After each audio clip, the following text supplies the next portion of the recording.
Ces femmes, ces hommes et cette fillette viennent du Venezuela et du Honduras. Ils cherchent à passer aux États-Unis. Ils sont tendus. Que no termina y hay paso hacia aquel lado. Pero aquí andamos a ver si está la policía o migración.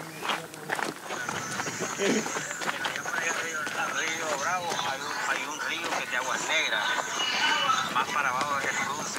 Cuando alcance el albergue va a agarrar a mano derecha. Allá está una patrulla, güey. Ils veulent faire au plus vite. Il y a 2 jours, un autre groupe a été frappé et volé à 2 pas d'ici par des hommes armés.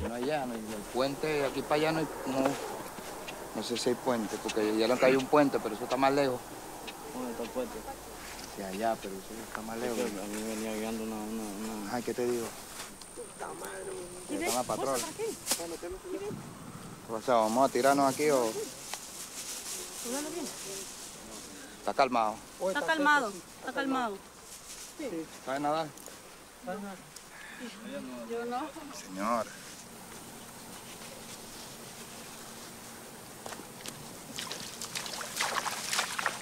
Fíjate que se escucha...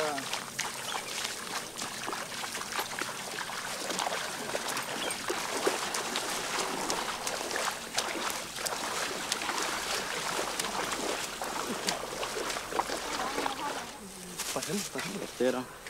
¿Qué diría? Dale, macho, dale adelante. Adelante, arriba.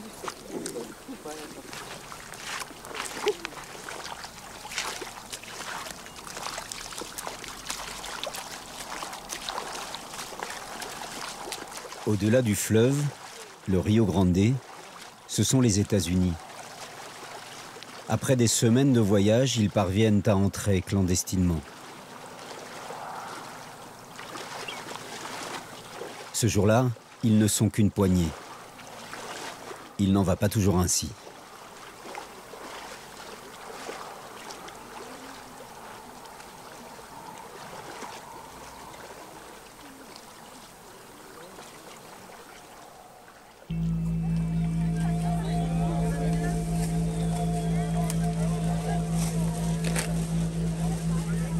Il y a quelques mois, au cœur de l'hiver, la frontière entre le Mexique et les États-Unis a connu des heures de chaos. Ils sont alors des milliers de femmes, d'hommes, enfants dans les bras à forcer l'entrée sur le territoire. Claro, queremos llegar al país, a producirle al país, a pagar impuestos, a pagar todo para poder ayudar a la familia de nosotros, ¿sí me entienden? Se están muriendo de hambre allá en Venezuela. Nosotros no estamos aquí para hacerle daño a nadie, vamos hacia allá para un futuro para nuestros hijos. Ya que nuestro país está en crisis porque en nuestro país ya no hay nada. Au plus fort de la crise, ils étaient jusqu'à 10 000 personnes par jour à franchir ainsi la frontière.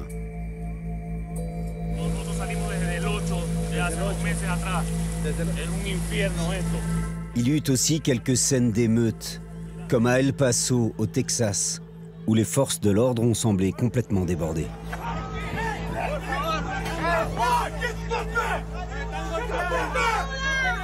Les autorités estiment que depuis 3 ans, 2 millions de personnes passent clandestinement la frontière chaque année. Un record historique. Pour certains, c'est une invasion et un constat d'échec de l'administration Biden. Pour d'autres, cette crise s'explique par l'augmentation de l'insécurité en Amérique du Sud et dans le reste du monde. Une chose est sûre, en pleine période électorale, la frontière s'invite et s'impose comme le sujet numéro 1 de la campagne américaine.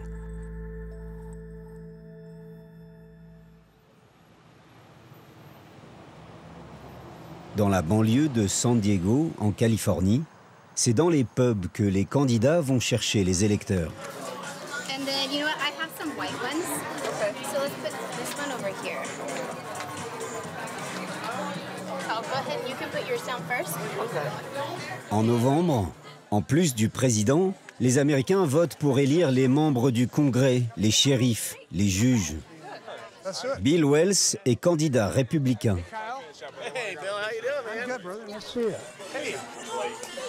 Il vise le poste de sénateur.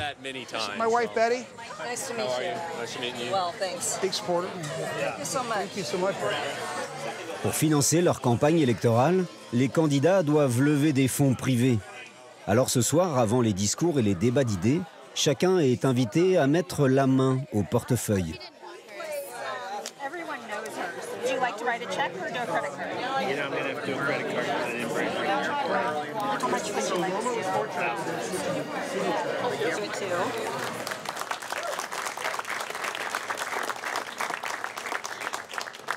Thank you all for being here. I'm so excited that you're here tonight. It means a lot. You can clap, it's okay. The big question right now is the border.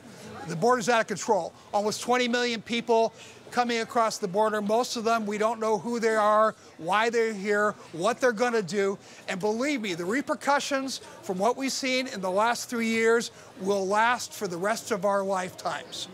And we've got to deal with that. But the first thing we have to do is stop the flow of illegal immigrants coming into our nation. We have to do it right away. And we don't have very much time left. We need to do it in this election. Ce chiffre de 20 millions d'entrées clandestines est invérifiable, mais c'est un argument électoral qui met ici tout le monde d'accord. Joe Biden has said anybody can come and there's absolutely no waiting period whatsoever. It takes actually 5 minutes to come in and fill out some paperwork and be released. And that makes people feel like they're going to take away their borders, their language, their culture, and we're going to lose the essence of what makes America America. Entre les photos souvenirs et les cocktails offerts, le problème de la frontière est de toutes les conversations. Dans l'Assemblée, la plupart des invités soutiennent Donald Trump, sans réserve. I think Donald Trump recognized the problem many years ago, and he tapped right into what everybody knew.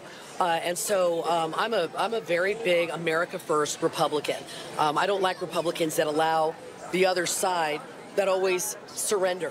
So I like an America First, La Mesa First Republican. It's all about us, our family first, before it's about outsiders. We have no idea where they are. Of course, we know where they are. They're not in a nice situation. They were brought up by the cartel. The cartel paid the parents off in some third world country to bring them here. I have no explanation to the fact of why we would want to have all of these people that we don't know come across the border. If this was 2002, right after 9/11, this would never happen because security was so important to the United States, but now it's just completely gone by the wayside. They are illegal.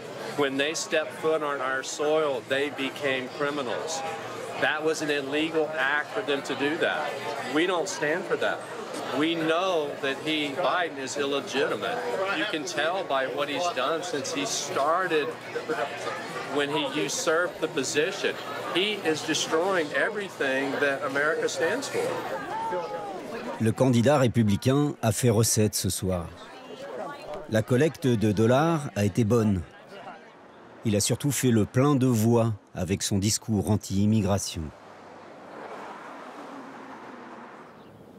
Jacumba Hot Springs, au sud de la Californie, tout près de la frontière mexicaine.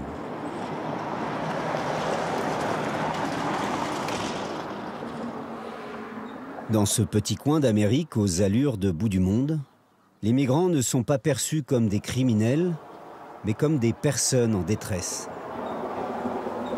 There are like over 150 people in Moon, a lot of Africans, Chad, Angola.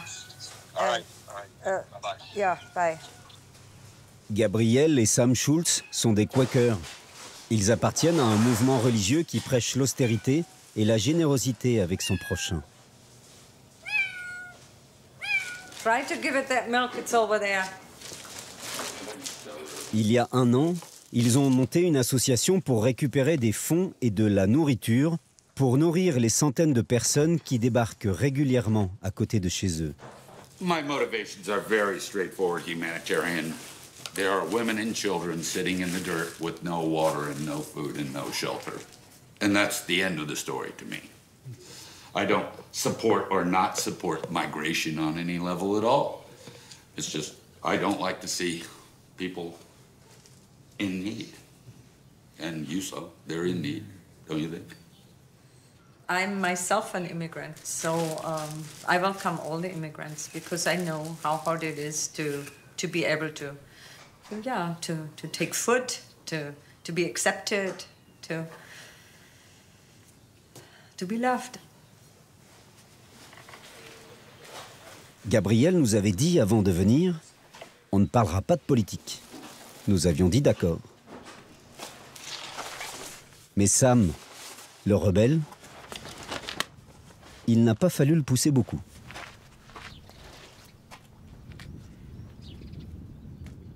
The policy is the wealthy people in this country that control this country, the majority of those people want there to be cheap illegal labor in the United States. They want this.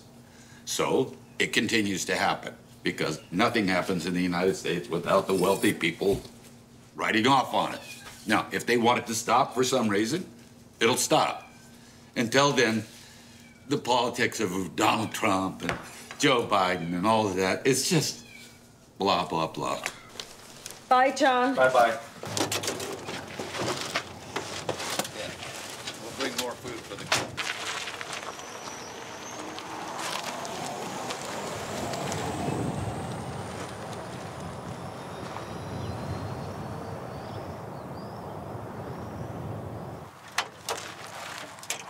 À quelques kilomètres de là, Moon, un camp de fortune.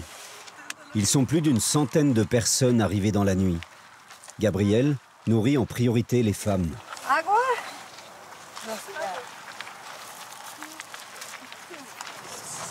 How long did you travel? About 2 months. 2 months. Oh my gosh. Did you walk a lot? Yes. We walk a lot. Oh. We don't have enough for all the people. This is a lot what we have today. We haven't seen in months so many from all over the world, as you see. Syria, we have Syria, Guatemala, then Colombia, Ecuador. Gracias. Yeah. And Peru. So everybody. Indian. We have Indian today. Now let's see. Mujeres. Hola, mujeres. I understand people from America, they are scared too, you know. I mean, there's this mass on people coming in. I don't condemn anyone who says anything. You see, this is all, of course it's emotion and it is a fear, you know. But if you truly believe and truly know Christ in your heart and truly know the Christian way, you never have fear.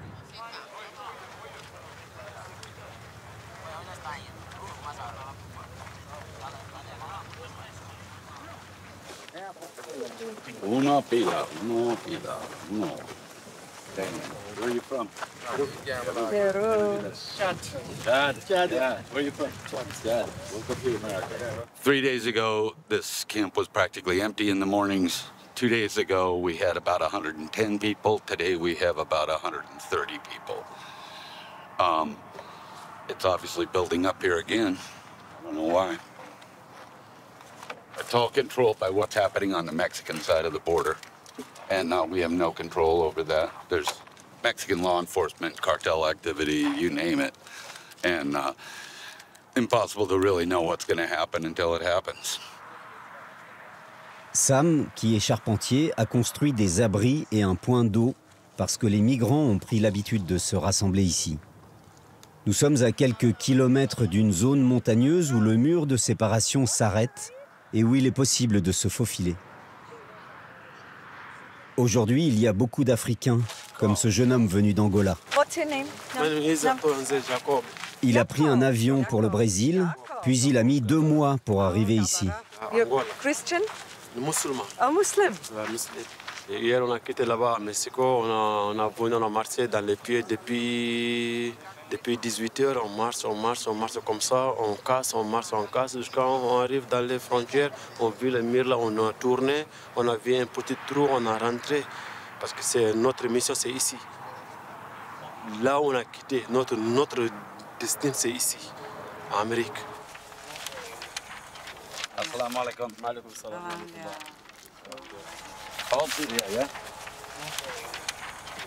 This is an information sheet about what we know is going to happen to them, contact information if they get separated from their families, basically a little bit of a rundown about what's going to happen to them in the next, well, they're being detained.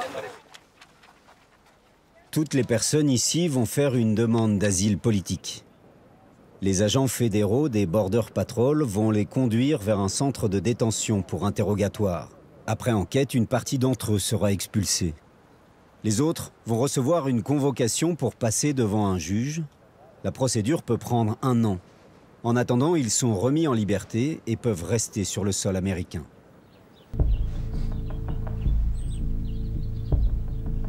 Sous la présidence de Donald Trump, l'ambiance était radicalement différente. Le président milliardaire voulait rendre infranchissables les 3200 km de frontière avec le Mexique. Dès le début de son mandat, il a relancé la construction du mur à coût de milliards de dollars et renforcé les mesures de sécurité. Puis, la crise du Covid a servi de prétexte pour renforcer les expulsions systématiques, même ceux des demandeurs d'asile. Mais les passages de clandestins ont continué malgré tout. Si l'on en croit, en tout cas, les passeurs mexicains, ceux que l'on appelle les coyotes. Tío était l'un d'eux. Il a fait passer des centaines de clandestins aux États-Unis, notamment à l'époque de Donald Trump. Se puso dura la ley, pues que iba a levantar el cerco más y que iba a deportar a todos los inmigrantes mexicanos, así que, bueno, traía un desmadre. Entonces, pues, se puso más dura migración, a estar vigilando, en la vigilancia.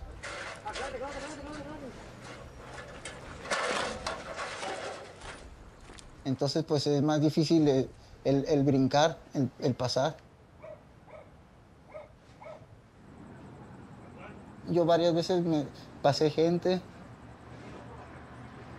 por el cerco, brincando el cerco, por el canal hasta el aeropuerto, por todas partes. Nous avons tourné ces images en 2019.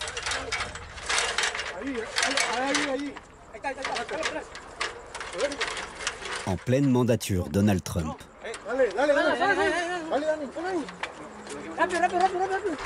Dans la zone où travaillait Tío.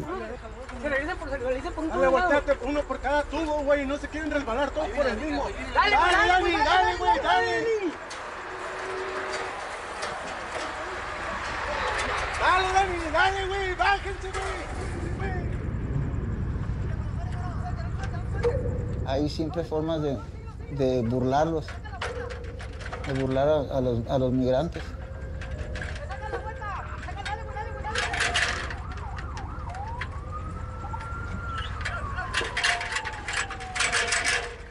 Fue pura faramaya nomás. Fue nomás así como... Celle de Trump? Ah, sí. No sirvió de nada. O sea, para el pollero estuvo bien porque incrementó el costo para pasar a los pollos. Fue lo único bueno que sirvió. Es cuento de nunca acabar, pero no van a parar, no van a parar nada, aunque pongan una torre, una pared gigantesca. Va a encontrar siempre forma de cruzar. Si la vie des passeurs et de Tío a changé ces dernières années, ce n'est pas en raison de la politique américaine, mais à cause des cartels de drogue. La zone est sous leur contrôle désormais. Les passeurs doivent demander l'autorisation et leur reverser la moitié des gains. Et malheur à celui qui ne se soumet pas. Pero ya nomás llegaron esta gente y ya empezó a desaparecer gente. Ya que no me vean contigo porque andan sobres, pues, andan sobres y mandan punteros y tienen vigilando a todos, en todos los puntos donde vas y haces para estar vigilando uno a migración para ganarles. Entonces, pues, algunos ya paramos de trabajar por temor de que es mucha la gente que anda en esos de la plaza y se meten con la familia de uno y arrasan con todo. Entonces, pues ya no anda uno que otro trabajando así a escondidas, pues, pero donde lo agarren aparece muerto. Ahí mismo los entierran o los avientan al canal. Pour ne rien arranger, certains cartels pratiquent aussi le kidnapping de migrants. Aujourd'hui, ceux qui veulent les éviter doivent prendre toujours plus de risques. Ils n'ont d'autre choix que de s'enfoncer toujours plus loin dans les zones désertiques.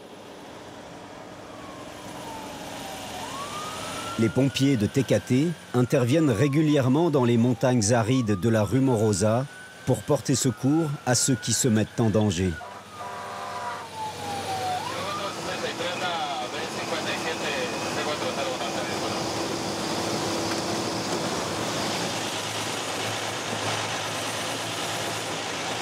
Vamos respondiendo a un reporte de un migrante perdido a la altura del kilómetro 57 de la carretera ascendente de la Rumorosa.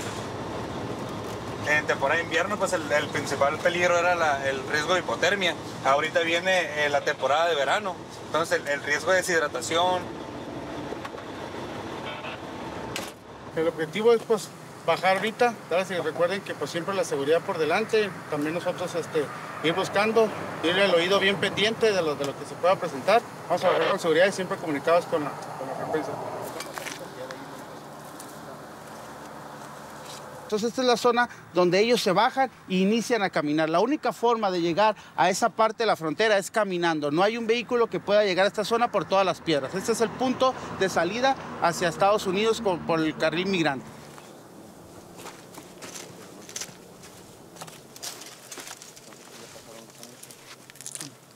¿Qué? ¿Estos son de animal? Sí. Nomás, estas tres. Estas son tres, malditas. ¿Qué pasó? Aquí localizamos una huella que va una persona hacia abajo, no menos de 3 días. En dehors de cette empreinte, les pompiers ne trouvent aucun signe de passage récent. Par sécurité, ils vont tout de même inspecter la zone à l'aide d'un drone. Ces derniers temps, ils multiplient les sorties d'urgence dans ces montagnes.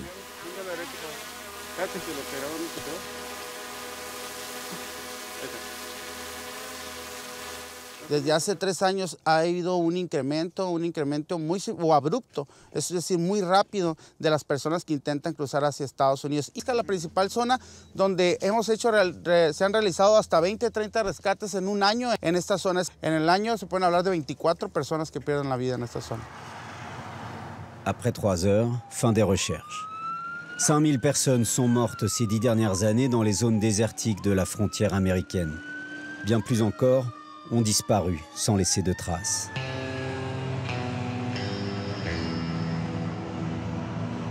Au Texas, la petite ville frontalière d'Eagle Pass a défrayé l'actualité cette année. Le gouverneur de l'État, Greg Abbott, grand partisan de Donald Trump, y a fait installer des barbelés et déployer la garde nationale pour bloquer les passages clandestins. Initiative condamnée par la Cour suprême. La protection des frontières est une prérogative de l'État fédéral, mais le gouverneur refuse de céder. Pour protester contre cette mesure, un groupe de militantes et de militants d'une association appelée les Témoins de la frontière a décidé de passer au Mexique pour une manifestation symbolique. Just get the picture of them flying over the bridge. Perfect. Le président de l'association, Josh Rubin, est venu spécialement de New York pour l'occasion. Here we are in Mexico. We would be in the United States if we could be, but they blocked it off over there, so we can't even get to the border. I believe that, you know, it's breaking federal law. I think it's totally illegal. It's secessionist in a way.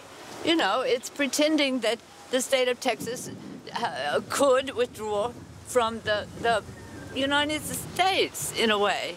Let's go over to there where it's shutting out. Oh, okay. Because then those people will be able to see us. You ready? Careful when this comes out. Yep.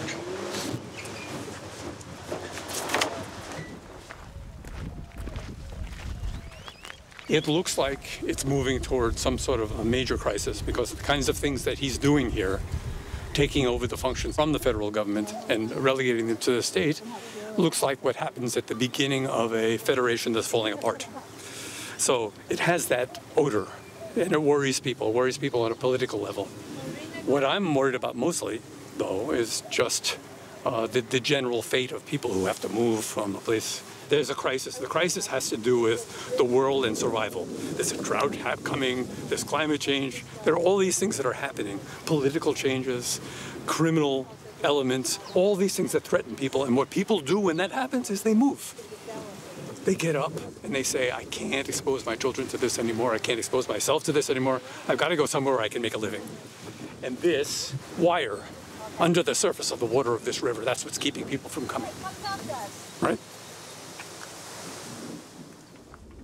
Cette colère contre le gouverneur du Texas, Juanita Martinez la partage. La présidente des démocrates d'Eagle Pass ne manque jamais une occasion de dire ce qu'elle pense.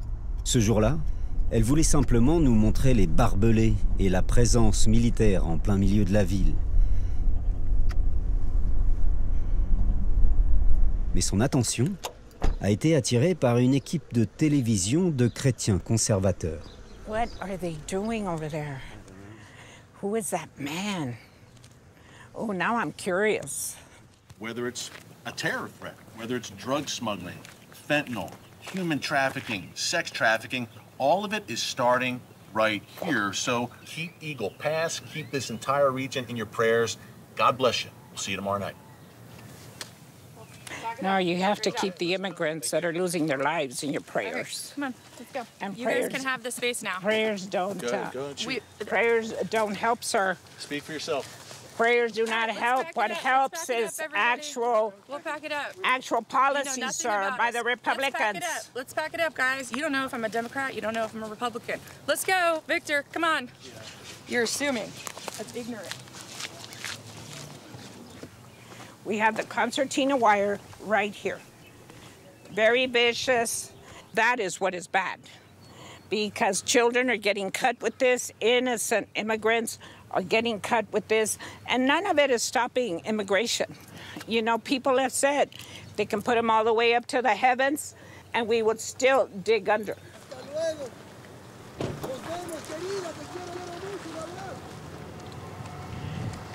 I did do something bad, didn't I?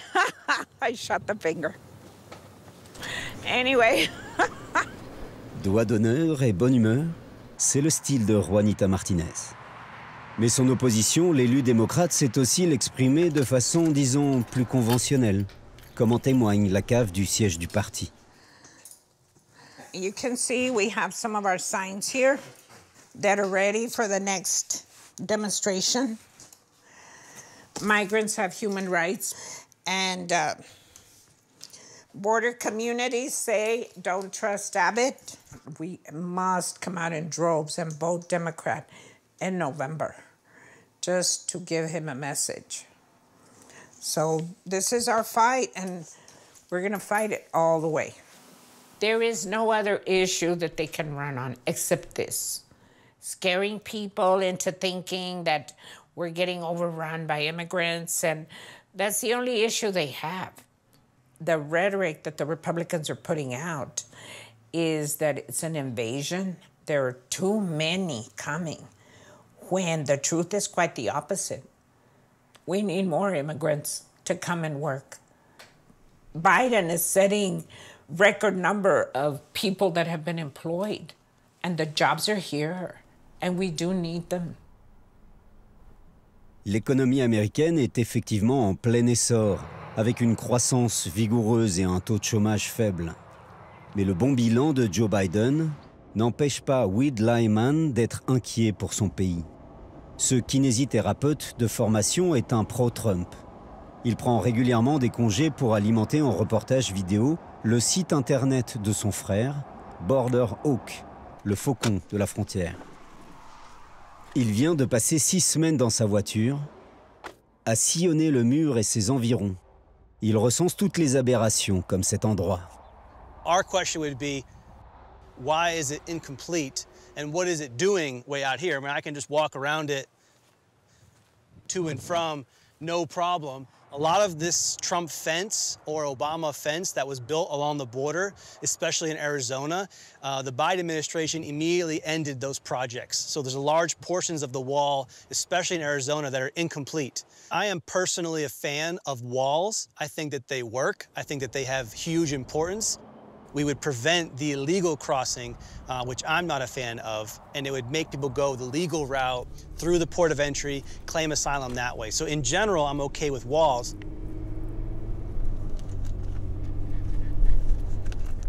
Border Hawk, we are trying to show everyone that is willing to watch and willing to listen what is happening at our southern border. I don't think that a country is a serious country without taking care of its borders, taking care of its lands.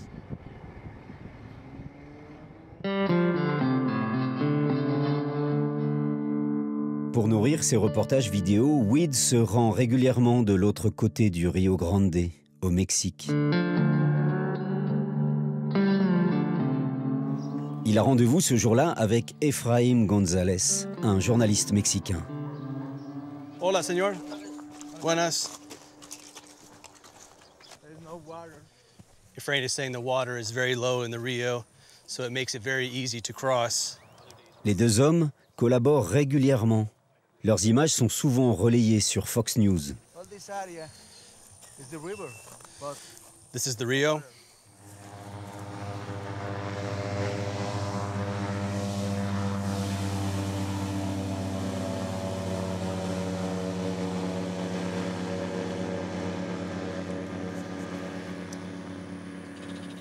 So as you can see behind me, there's still quite a bit of clothing. This part of the Rio, Piedras Negras is over the top of the camera. Over the top of my head is going to be Eagle Pass. It's very close, very easy to access.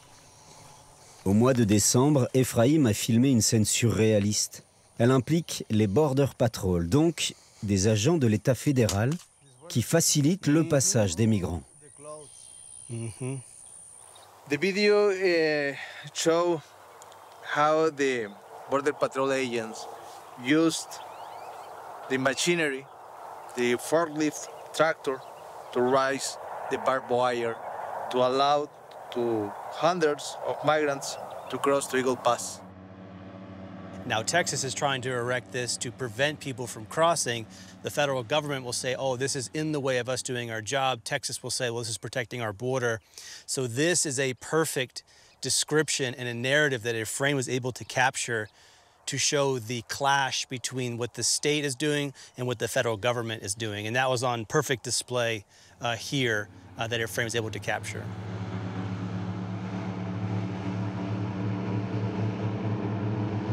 Aujourd'hui, le gouverneur du Texas refuse plus que jamais de retirer ses barbelés malgré la pression fédérale. Donald Trump lui renouvelle son soutien régulièrement.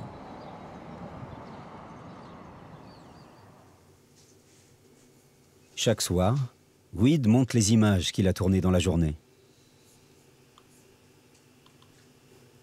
These are the people trying to avoid border patrol. En cette période électorale, le site attire toujours plus d'abonnés. I think that people are caring about it now because it's the worst it's ever been. The current administration has allowed close to 10 million people to come across our borders and have encounters, and that's the number that we know. That number is likely much higher, closer to 15, possibly 20 by some estimates. I believe that if we don't slow this process to some degree, then our nation would certainly be in trouble. So people, I think, put two and two together of, is the administration not only not blocking this, but are they facilitating it to a degree? And they're waking up to that in our election year, hopefully making a change going forwards.